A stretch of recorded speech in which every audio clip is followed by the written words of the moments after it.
الحمد لله نحمده ونستعينه ونستغفره ونؤمن به ونتوكل عليه ونعوذ بالله من شرور أنفسنا ومن سيئات أعمالنا من يهده الله فلا مضل له ومن يضلله فلا هادي له ونشهد أن لا إله إلا الله وحده لا شريك له ونشهد أن سيدنا ومولانا محمدا عبده ورسوله صلى الله عليه وعلى آله وأصحابه وأزواجه وذرياته وسلم تسليما كثيرا كثيرا. أما بعد فأعوذ بالله من الشيطان الرجيم. بسم الله الرحمن الرحيم. سبحان الذي أسرى بعبده ليلا من المسجد الحرام إلى المسجد الأقصى الذي باركنا حوله لنريه من آياتنا إنه هو السميع البصير. آپ حضرات کے سامنے گزشتہ جمعہ نبی اکرم صلی اللہ علیہ وسلم کی سیرت طیبہ میں سے معراج النبی کا واقعہ بیان کرنا شروع کیا گیا تھا. معراج نبوی میں نے عرض کیا تھا کہ دو حصوں پر ہے. ایک مکۃ المکرمہ سے بیت المقدس تک اور پھر دوسرا حصہ بیت المقدس سے لے کر آسمانوں تک اور پھر اللہ نے جہاں تک چاہا وہاں تک.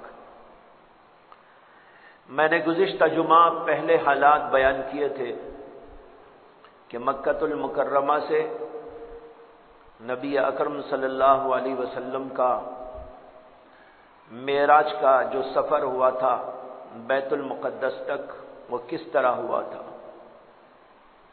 آپ کو براق پر سوار کرایا گیا تھا اور بیت المقدس پہنچایا گیا تھا. راستے میں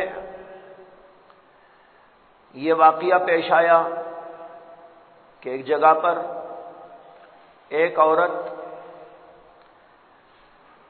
آراستہ پیراستہ ہو کر نبی اکرم صلی اللہ علیہ وسلم کے سامنے ظاہر ہوئی اور اللہ کے نبی علیہ الصلاۃ والسلام نے اپنا چہرہ اس سے موڑ لیا. پھر ذرا آگے بڑھے تو وہاں پر دیکھا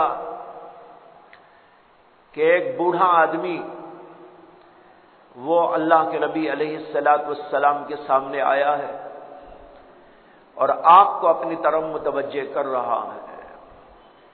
اللہ کے نبی علیہ الصلاۃ والسلام نے اس سے بھی منہ موڑا اور آگے بڑھتے چلے گئے. حضرت سیدنا جبریل امین علیہ الصلاۃ والسلام نے نبی اکرم صلی اللہ علیہ وسلم سے فرمایا کہ کیا آپ جانتے ہیں کہ یہ عورت کون تھی اور یہ بوڑھا آدمی کون تھا؟ اللہ کے نبی علیہ السلام نے فرمایا کہ میں نہیں جانتا. جبریل امین علیہ الصلاۃ والسلام نے فرمایا کہ بوڑھی عورت جو آراستہ پیراستہ ہو کر آپ کے سامنے ظاہر ہوئی تھی وہ دراصل دنیا تھی. اس نے یہ چاہا کہ آپ کو اپنی طرف متوجہ کر لے. یہ آپ نے بہت اچھا کیا کہ دنیا کی طرف سے اپنا منہ موڑ لیا. اگر آپ دنیا کی طرف توجہ کرتے تو آپ کی پوری امت ہلاک ہو جاتی. اور فرمایا جبریل امین علیہ الصلاۃ والسلام نے کہ وہ بوڑھا جو آپ کے سامنے آیا تھا وہ دراصل شیطان تھا. اس نے بھی آپ کو اپنی طرف متوجہ کرنا چاہا. آپ نے بہت اچھا کیا کہ اس کی طرف سے منہ موڑ لیا ورنہ یہ آپ کو اور آپ کی امت کو ہلاکت میں ڈال دے گا۔ الغرض اللہ کے نبی علیہ الصلوۃ والسلام براق پر سوار چلے جا رہے تھے۔ براق کے بارے میں عرض کر چکا ہوں کہ اس کی رفتار اس قدر تیز تھی کہ جہاں تک انسان کی نگاہ جاتی ہے وہاں اس کے قدم پڑتے تھے۔ اس طرح تیز رفتار اس براق پر سوار اللہ کے نبی علیہ الصلوۃ والسلام مختلف ممالک کو پار کرتے ہوئے، مختلف علاقوں کو پار کرتے ہوئے بیت المقدس پہنچ جاتے ہیں۔ بیت المقدس پہنچتے ہی جبریل امین علیہ الصلوۃ والسلام نے براق کو ایک چٹان سے باندھ لیا۔ اس چٹان میں ایک سوراخ تھا، اور روایتوں میں آتا ہے کہ حضرات انبیاء اکرام علیہم الصلوۃ والسلام جو اللہ کے نبی علیہ الصلوۃ والسلام سے پہلے گزرے ہیں وہ بھی وہاں اپنی سواریوں کو باندھا کرتے تھے۔ اللہ کے نبی علیہ الصلوۃ والسلام نے یا جبریل امین علیہ الصلوۃ والسلام نے براق کو وہیں پر باندھ دیا۔ اس کے بعد اللہ کے نبی علیہ الصلوۃ والسلام بیت المقدس پہنچے۔ بعض روایتوں سے معلوم ہوتا ہے کہ آپ نے وہاں پر جبریل امین علیہ الصلوۃ والسلام کے ساتھ میں 2 رکعت نماز پڑھی۔ یہ 2 رکعت نماز تحیۃ المسجد کی نماز تھی، اور یہ تنہا نماز پڑھی گئی۔ لیکن بعض روایتوں سے یہ معلوم ہوتا ہے کہ اللہ کے نبی علیہ الصلوۃ والسلام جب بیت المقدس پہنچے تو وہاں پر تمام کے تمام انبیاء کرام علیہم الصلوۃ والسلام کی روحیں آپ کے انتظار میں موجود تھی۔ حضرت سیدنا آدم سے لے کر حضرت سیدنا عیسیٰ علیہ الصلوۃ والسلام تک تمام کے تمام پیغمبروں کی ارواح وہاں موجود تھی اور آپ کے انتظار میں تھی۔ کہتے ہیں کہ یہ فجر کا وقت تھا اور اذان دی جا چکی تھی۔ اللہ کے نبی علیہ الصلوۃ والسلام جب اندر جاتے ہیں تو جبریل امین علیہ الصلوۃ والسلام آپ کا ہاتھ پکڑ کر آگے بڑھا دیتے ہیں اور کہتے ہیں کہ آپ امامت فرمائیں۔ اللہ کے نبی علیہ الصلوۃ والسلام نے تمام انبیاء کرام علیہم الصلوۃ والسلام کے ساتھ نماز ادا فرمائی، اسی لیے آپ کو امام الانبیاء کہتے ہیں، تمام انبیاء کے بھی امام۔ آپ نے تمام پیغمبروں کو نماز پڑھائی۔ لیکن بعض روایتوں سے یہ معلوم ہوتا ہے کہ انبیاء علیہم الصلوۃ والسلام کی امامت کا واقعہ واپسی کے موقع پر ہوا تھا، جاتے وقت نہیں ہوا تھا۔ جب آپ واپس ہو رہے تھے آسمانوں کی سیر کرنے کے بعد، تو آسمانوں کی سیر کے بعد پھر آپ بیت المقدس ہی تشریف لائے، اور انبیاء کی روحیں اس وقت آپ کا انتظار کر رہی تھی، اور آپس میں انبیاء علیہم الصلوۃ والسلام کے اندر یہ بحث ہو رہی تھی کہ ہماری امامت کون کرے گا۔ اتنے میں اللہ کے نبی علیہ الصلوۃ والسلام تشریف لائے تو تمام پیغمبروں نے کہا کہ آپ ہی اس کے مستحق ہیں، لہذا آپ آگے بڑھے۔ تو بہرحال روایتیں دونوں طرح کی ہیں اور دونوں روایتیں صحیح درجے کی ہیں، اس لیے علماء نے اس سلسلے میں بعض نے اس روایت کو ترجیح دی اور بعض نے اس روایت کو ترجیح دی، لیکن اس میں کوئی تخالف کی بات نہیں۔ واقعہ ایک پیش آیا، یا تو پہلے پیش آیا یا بعد میں پیش آیا۔ جب اللہ کے نبی علیہ السلام بیت المقدس نماز سے فارغ ہوئے تو پھر آسمانوں کی سیر کے لیے آپ کو تیار کیا گیا۔ آسمان پر جانے کے لیے آپ کو کون سی سواری دی گئی تھی، اس کے بارے میں بعض روایتیں یہ بتاتی ہیں کہ براق ہی پر آپ سوار کر کے اوپر گئے تھے، لیکن بعض روایتیں یہ بھی بتاتی ہیں کہ براق بیت المقدس تک کے لیے تھا۔ اس کے بعد جب آسمانوں پر جانے کا نمبر آیا تو آپ کے لیے ایک سیڑھی لائی گئی، اس کا نام روایتوں میں ہے معراج. اس واقعے کو بھی معراج اسی لیے کہتے ہیں. عربی کے اندر معراج کے معنی آتے ہیں سیڑھی، عروج کا آلہ، اوپر چڑھنے کا آلہ. اوپر چڑھنے کا جو آلہ ہوتا ہے اسی کا نام ہمارے یہاں سیڑھی ہے. سیڑھی کے ذریعے آدمی اوپر جاتا ہے. لیکن وہ سیڑھی ایسی نہیں تھی کہ جیسے عام سیڑھیاں ہوتی ہیں.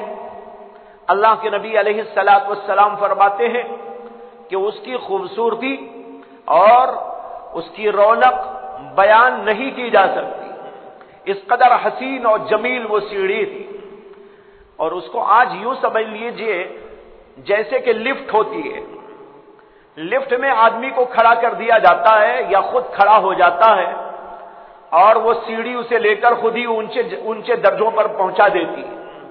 اسی طرح اللہ تعالیٰ نے نبی اکرم صلی اللہ علیہ وسلم کے لیے ایک سیڑھی بنائی. اس سیڑھی میں آپ کو سوار کرایا گیا اور اس کے ذریعے آپ پہلے آسمان پر پہنچ گئے. جب آپ پہلے آسمان پر پہنچے جبریل ساتھ موجود تھے.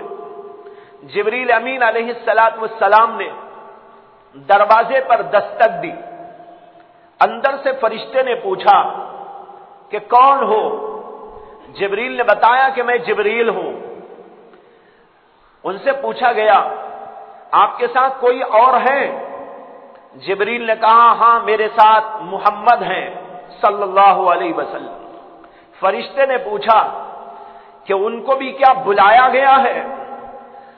جبریل امین نے کہا کہ ہاں ہاں ان کو بھی بلاوا آیا ہے، میں ان کو ساتھ لے کے آ رہا ہوں. اس طرح ہر آسمان کے اوپر ہوتا رہا. دوسرے آسمان پر، تیسرے آسمان پر، چوتھے اور پانچویں پر اور پھر اس کے آگے ہر آسمان پر دستک دی جاتی تھی اور اندر سے سوال ہوتا تھا. جبریل امین ان چیزوں کو بتاتے تھے اور جب وہ پوری تفصیل معلوم کر لیتے تھے فرشتے تب آسمانوں کا دروازہ کھول دیتے. اس روایت سے یہ بھی معلوم ہوتا ہے کہ اللہ کے نبی علیہ الصلوۃ والسلام کے آسمانوں پر جانے سے پہلے آسمان والوں کو بتایا نہیں گیا تھا. کسی کو بتایا نہیں گیا تھا کہ محمد صلی اللہ علیہ وسلم آسمانوں پہ تشریف لا رہے ہیں، بلکہ اچانک آپ کو بلایا گیا. اور جب فرشتے نے پوچھا کہ کون؟ جبریل نے کہا میں جبریل ہوں. تو فرشتے نے کہا آپ کے ساتھ تو کوئی نہیں؟ انہوں نے کہا ہاں میرے ساتھ محمد ہیں. فرشتے نے کہا کیا ان کو بلایا گیا ہے؟ جبریل نے کہا ہاں ان کو بلایا گیا ہے. تب آسمان کا دروازہ کھولا گیا. اس سے معلوم ہوتا ہے آسمانوں کے دروازے ہیں اور دروازوں پر سیکیورٹی موجود ہے. ہر کس و ناکس اس میں جا نہیں سکتا. جب فرشتے سے بھی پوچھا جا رہا ہے اور فرشتے کو بھی پوچھ کر معلوم کرنے کے بعد اندر داخلہ دیا جا رہا ہے اور محمد صلی اللہ علیہ وسلم کے لیے بھی پوچھ تاچھ کرنے کے بعد آسمانوں میں بلایا جا رہا ہے تو معلوم ہوا بڑی زبردست سیکیورٹی فورسز وہاں پر موجود ہے. یہ اللہ کا نظام ہے. جیسے دنیا کو اللہ نے ایسا بنایا آسمانوں کو بھی بنایا ہے. آسمانوں کے دروازے بنائے، اس کے اوپر اپنے فرشتوں کو مقرر کیا ہے اور وہ فرشتے اپنے کام کے اوپر لگے ہوئے ہیں. پہلے آسمان کے دروازے کھولے گئے. اللہ کے نبی علیہ الصلوۃ والسلام اندر پہنچے. آسمانوں کی سیر کی، پہلے آسمان کی سیر کی. بعض روایتوں سے معلوم ہوتا ہے کہ پہلے آسمان کے فرشتے اللہ کے سامنے قیام میں کھڑے ہوئے. وہاں تمام کے تمام فرشتے معلوم نہیں کہ کتنی ان کی تعداد ہے. لا يعلم جنود ربک الا هو. اللہ تعالیٰ کے لشکر کی تعداد کتنی کسی کو معلوم نہیں، اللہ ہی جانتا ہے. اس نے کتنے فرشتے پیدا کیے. پہلے آسمان پر فرشتوں کی بھرمار اور سارے کے سارے فرشتے پہلے آسمان کے قیام کی حالت کے اندر ہیں. اللہ کے نبی علیہ السلام وہاں پر گئے، وہاں کا انداز دیکھا، مختلف چیزیں وہاں کی آپ کو دکھائی گئی اور پہلے آسمان پر حضرت سیدنا آدم علیہ السلام سے بھی ملاقات ہوئی۔ حضرت آدم علیہ السلام ایک جگہ پر بیٹھے ہوئے تھے ٹیک لگا کر، اور آپ کی داہنی جانب اور بائیں جانب دونوں طرف کچھ صورتیں نظر آ رہی تھی۔ حضرت آدم علیہ السلام جب داہنی طرف والوں کو دیکھتے تھے تو رونے لگتے تھے، اور جب ان کی نگاہ بائیں طرف والوں پر پڑتی تھی، دائیں طرف والوں کو دیکھتے تھے تو ہنسنے لگتے تھے، اور جب بائیں طرف والوں کو دیکھتے تھے تو پھر رونے لگتے تھے۔ جبریل امین علیہ السلام نے اللہ کے نبی علیہ السلام کو متعارف کرایا۔ جب اللہ کے نبی علیہ السلام نے حضرت آدم سے ملاقات کی تو انہوں نے کہا مرحبا بالابن الصالح والنبی الصالح، مرحبا ہو، استقبال کرتا ہوں آپ کا نیک بیٹے کا، نیک نبی کا۔ ابن کے معنی آتے ہیں بیٹا، چونکہ اللہ کے نبی بھی حضرت آدم ہی کی نسل اور انہی کی اولاد، اس لیے فرمایا مرحبا بالابن الصالح والنبی الصالح، یہ استقبال کیا۔ اور پھر اس کے بعد اللہ کے نبی علیہ السلام کو دوسرے آسمان کی طرف لے جایا گیا۔ اسی طرح سوال و جواب ہوا اور آپ دوسرے آسمان پر چلے گئے۔ دوسرے آسمان کے تمام فرشتے وہ سب کے سب رکوع کی حالت میں ہیں۔ کہتے ہیں علماء کہ ایک آسمان کے فرشتوں کو اللہ نے ایک عبادت میں لگایا، وہ ہے قیام۔ دوسرے آسمان کے فرشتوں کو اللہ نے رکوع میں لگایا، وہاں سب کے سب فرشتے رکوع کی حالت میں۔ اور تیسرے آسمان کے اوپر جو فرشتے ہیں وہ فرشتے قومے کی حالت میں، یعنی رکوع سے بعد اٹھ کر کھڑے ہوئے، ان کا اور کوئی کام نہیں، نہ وہ سجدہ کرتے ہیں نہ وہ رکوع کرتے ہیں، بس کھڑے ہوئے ہیں۔ قیام کی حالت میں تو ہاتھ باندھا جاتا ہے، قومے کی حالت کے اندر ہاتھ چھوڑ کر کھڑے ہوتے ہیں۔ اور پھر اس کے بعد ایک آسمان کے فرشتے سجدے کی حالت میں، پہلے سجدے کی حالت میں، اس کے بعد والے فرشتے سجدے سے اٹھ کر بیٹھنے کی حالت میں، اس کے بعد والے فرشتے دوسرے سجدے کی حالت میں، اس کے بعد والے فرشتے پھر بیٹھنے کی حالت میں۔ اس طرح ایک ایک آسمان کے فرشتوں کو اللہ نے ایک ایک قسم کی عبادت کے اندر لگایا، اور ہم کو جو نماز عطا کی اور اللہ کے نبی کو معراج ہی کے اندر وہ عطا فرمائی گئی، وہ نماز تمام کی تمام چیزوں کی جامع ہے، سب کا مرکب ہے۔ اس کے اندر رکوع بھی ہے، اس کے اندر سجدہ بھی ہے، اس کے اندر قوما بھی ہے، اس کے اندر قیام بھی ہے، اس کے اندر جو ہے اس کے اندر قعود بھی ہے، اس کے اندر جلسہ بھی ہے۔ یہ ساری کے ساری چیزوں کو ملا کر اللہ نے ہم کو اور آپ کو ایک عبادت دے جس کا نام ہے نماز۔ تو بہرحال اللہ کے نبی دوسرے آسمان پر گئے۔ دوسرے آسمان پر بعض انبیاء علیہم السلام سے ملاقات ہوئی، اور وہ تھے حضرت سیدنا یحییٰ علیہ السلام اور حضرت سیدنا عیسیٰ علیہ السلام۔ حضرت یحییٰ اور عیسیٰ یہ دونوں دوسرے آسمان پر ملاقات کرتے ہیں، اور اللہ کے نبی علیہ السلام کو مرحبا مرحبا کہہ کر یاد کرتے ہیں، استقبال کرتے ہیں۔ وہاں جو دکھانا تھا وہ دکھایا، اور پھر اللہ کے نبی علیہ السلام تیسرے آسمان پر گئے۔ تیسرے آسمان پر حضرت سیدنا یوسف علیہ السلام سے ملاقات ہوئی۔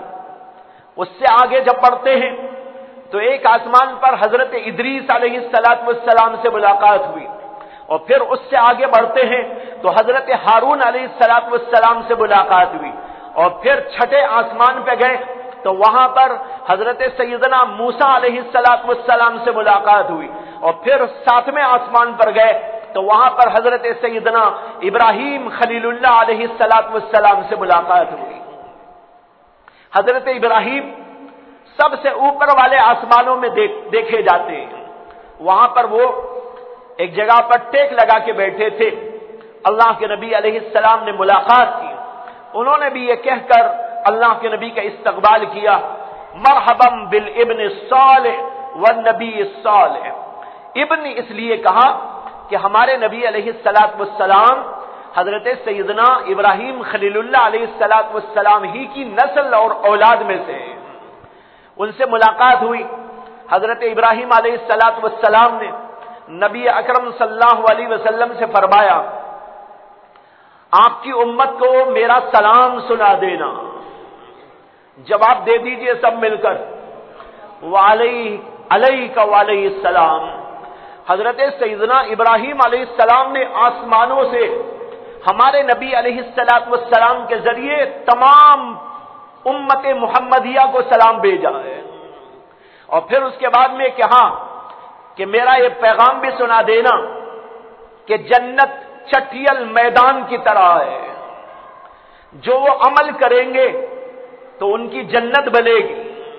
ایک سبحان اللہ بولنے پر، ایک الحمدللہ بولنے پر، ذکر و تلاوت کرنے پر، نماز و روزہ رکھنے پر، دیگر عبادات اور بھلائیوں کے کرنے پر ان کی جنت تیار ہوتی جائے گی. مطلب یہ تھا ان کا کہ اگر اپنی جنت بنانا ہو تو عمل کرنا ہوگا، نماز پڑھنا ہوگا، ذکر و تلاوت کرنا ہوگا، اللہ کو یاد کرنا ہوگا، نیکیوں اور بھلائیوں کے کام کرنا ہوگا. جب یہ سب کچھ کرو گے تو تمہاری جنت اللہ تم کو عطا کریں گے. یہ مطلب اس کا نہیں ہے کہ جنت میں کچھ نہیں ہے، وہ چٹیل میدان کی طرح ہے. یہ سمجھانے کے لیے ہے. یوں سمجھو جیسے کہ ایک چٹیل میدان ہو، اگر آپ وہاں پر اپنی کچھ عمارت بنانا چاہتے ہیں، محنت کرنا ہوتا ہے اور مجاہدہ کرنا ہوتا ہے، اپنے آپ کو لگانا پڑتا ہے اور اپنی محنت کے ساتھ کچھ اور چیزیں اس کے اندر لگائی جاتی ہیں، تب جا کر وہاں گھر تعمیر ہوتا ہے، تب جا کر تمہاری عمارت اور محل بنتا ہے. اسی طرح اگر تم چاہتے ہو تمہاری جنت اللہ تم کو عطا کرے تو تم کو محنت کرنا ہوگا، مجاہدہ کرنا ہو. اللہ کے نبی علیہ السلام نے ساتوں آسمانوں کی سیر کی اور وہاں جو کچھ کے دیکھنا تھا اس کو دیکھا، اور پھر اس کے بعد 7ویں آسمان سے اوپر چلے. 7ویں آسمان سے اوپر ایک جگہ ہے جس کا نام ہے سدرۃ المنتہا. سدرۃ المنتہا کیا ہے؟ کہتے ہیں کہ بیری کا ایک درخت ہے اور اس کی جڑ 6 آسمان سے شروع ہو جاتی ہے اور بڑھتے بڑھتے بڑھتے بہت اوپر 7ویں آسمانوں سے اوپر چلی گئی. اللہ کے نبی علیہ السلام 7ویں آسمان سے اوپر سدرۃ المنتہا تک پہنچتے ہیں. سدرۃ المنتہا کو سدرۃ المنتہا اس لیے کہتے ہیں کہ سدرہ کے معنی تو آتے ہیں بیری یا بیری کا درخت، منتہا کے معنی انتہا، یعنی جہاں پر فرشتوں کی بھی انتہا ہو جاتی ہے، فرشتہ وہیں تک جا سکتا ہے. جبریل جیسا عظیم فرشتہ وہ بھی صرف سدرۃ المنتہا تک جا سکتا ہے. اس سے آگے کا جو علاقہ ہے اس علاقے کے اندر کوئی فرشتہ بھی نہیں جا سکتا، وہ عرش کا علاقہ کہلاتا ہے. یہ سدرۃ المنتہا سے آگے سدرۃ المنتہا تک فرشتوں کی آمد و رفت بند ہو جاتی ہے. جو کچھ اللہ کو احکام دینے ہوتے ہیں وہ سدرۃ المنتہا تک پہنچائے جاتے ہیں. وہاں سے جبریل کو اور جن فرشتوں کو حکم دیا جاتا ہے وہ اللہ کے احکام وہاں سے کیچ کرتے ہیں اور لیتے ہیں اور پھر مخلوق تک یا انبیاء تک جو پہنچانا ہوتا ہے ان کو پہنچاتے ہیں اور جو حکم ان کو دیا جاتا ہے اس کے مطابق کارگزاری کرتے. دنیا میں جو کچھ ہو رہا ہے یہ اللہ کے حکم پہ ہو رہا ہے. اللہ کے فرشتے ان کاموں پہ لگے ہوئے ہیں، کہیں بارش کے برسانے پر، کہیں ہواؤں کے چلانے پر، کہیں کسی کو اجاڑنے پر، کہیں کسی کے بنانے پر، کہیں کسی کی پیدائش پر، کہیں کسی کو موت دینے پر. یہ اللہ کے فرشتوں کا ایک نظام اللہ نے بنا رکھا ہے، اس کے مطابق ان کو حکم دیا جاتا ہے اور فرشتے اس کو لیتے ہیں. لیکن یہ اللہ کے پاس جا کے نہیں لیتے، سدرۃ المنتہا میں یہ احکام آتے ہیں، وہاں سے یہ فرشتے اس کو کیچ کرتے ہیں، وہاں سے لیتے ہیں اور اس کے مطابق عمل کرتے ہیں. اس لیے اس کا نام رکھا گیا سدرۃ المنتہا. یہ درخت انتہائی حسین و خوبصورت ہے اور اس کے اوپر اللہ کے فرشتے موجود ہیں. اور وہ فرشتے ایسے حسین اور جمیل، ایسے خوبصورت اور ایسے رنگ برنگ کے فرشتے، اللہ کے نبی علیہ السلام فرماتے ہیں کہ دیکھنے پر آنکھیں چکا چوند ہو جاتی. میں نے ان کو دیکھا، میں ان کا حسن اور ان کی خوبصورتی بیان کرنے پر قدرت نہیں رکھتا. اللہ کے نبی کہتے ہیں میں بیان ہی نہیں کر سکتا کہ وہ کیسے حسین و جمیل تھے اور وہاں کا منظر کیسا حسین و جمیل تھا. یہ سب کچھ وہاں دیکھا اور پھر اس کے بعد آپ سے کہا گیا کہ آپ کو اس سے بھی اوپر جانا ہے. یہاں تک جبریل امین علیہ السلام آپ کے ساتھ موجود تھے. پہلے آسمان تک بھی تھے، دوسرے پر بھی تھے، تیسرے اور چوتھے، وہ پانچویں وہ ساتویں پر بھی تھے، یہاں تک کہ سدرۃ المنتہا تک آئے تو وہاں پر بھی جبریل امین علیہ السلام آپ کے ساتھ موجود تھے. اب آپ سے کہا جاتا ہے کہ اب آپ کو اور اوپر جانا ہے، اور وہ ہے وہ مقام جس کا نام ہے مستوی. مستوی ایک جگہ جو سدرۃ المنتہا سے آگے. کہتے ہیں کہ میرے سامنے مستوی کو ظاہر کیا گیا. جب میں وہاں پر پہنچا تو میں نے صریف الاقلام کو سنا.